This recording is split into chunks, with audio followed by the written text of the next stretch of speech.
கள்ளக்குறிச்சியில் கள்ளச்சாராயம் குடிச்சு உயிருக்கு போராடிட்டு இருக்க மக்களை ஆக்டர் விஜய் நேரில் பார்க்கறதுக்காக போயிருக்காரு. இந்த விஷயம் கேள்விப்பட்டு பலருமே விஜய்க்கு ஆதரவு தெரிவிச்சிட்டு இருந்தாங்க.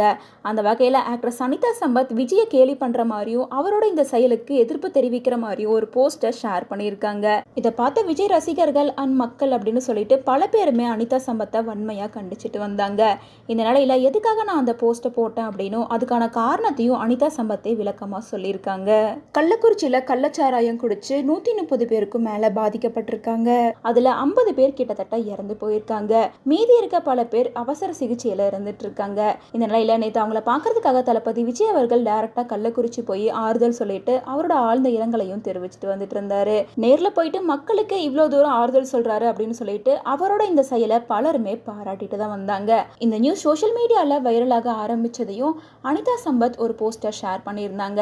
அதுல அவங்க என்ன சொல்லியிருந்தாங்கன்னா, பாதிக்கப்பட்டவர்கள் போர்க்களத்துல தீவிரவாதிகளை எதிர்த்து போராடி நெஞ்சில குண்டு வாங்கினவங்களா அப்படின்ற மாதிரி ஒரு கொஸ்டினோட ஒரு போஸ்டர் ஷேர் பண்ணியிருக்காங்க. இது சோஷியல் மீடியால விஜய் அவர்களை இவங்க எதிர்த்து பேசியிருக்காங்க அப்படின்னும் அவரை கிண்டல் பண்ணி பேசியிருக்காங்க அப்படின்ற மாதிரியும் ப்ரொஜெக்ட் பண்ணியிருக்காங்க. ஸோ இந்த விஷயத்த நான் அப்படி சொல்லவே இல்லை அப்படின்னு சொல்லிட்டு அவங்க ஒரு எக்ஸ்பிளனேஷன் கொடுத்துருக்காங்க.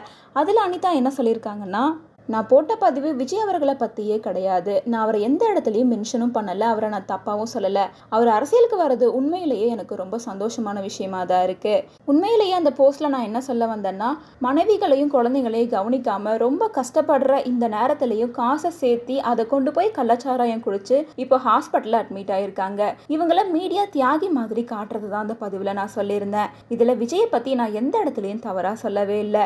உலகத்தில் எத்தனையோ பேர் 5 ரூபா 10 ரூபா அப்படின்னு சிறுக சிறுக சேமிச்சு வச்சு பிள்ளைங்களை படிக்க வைக்கிறாங்க. அப்படிப்பட்ட அப்பாக்கள் இருக்க இந்த ஊர்ல தான் இப்படி ஊதாரித்தனமா சுத்துறவங்களையும் பாக்குறப்ப ஆதங்கமா இருக்கு. இறந்தவங்கள பாவம் அப்படின்னு சொல்றதை விட அவங்களோட மனைவிகள் பிள்ளைங்க தான் பாவம். அவங்கள தான் அந்த கடவுள் காப்பாற்றணும். இதுதான் என்னோட பதிவோட உண்மையான நோக்கம். என்னோட பதிவை புரிஞ்சுக்கிட்டவங்களுக்கு ரொம்பவே நன்றி. இதுக்கப்புறமாவது நான் சொல்ல வந்த விஷயத்த நீங்க புரிஞ்சுக்கோங்க அப்படின்னு சொல்லிட்டு அனிதா சம்பத் விஜய்க்கு எதிராக நான் பேசவே இல்லை அப்படின்னும் என்னோட போஸ்டுக்கான நோக்கம் இதுதான் அப்படின்றதையும் தெளிவுபடுத்தியிருக்காங்க.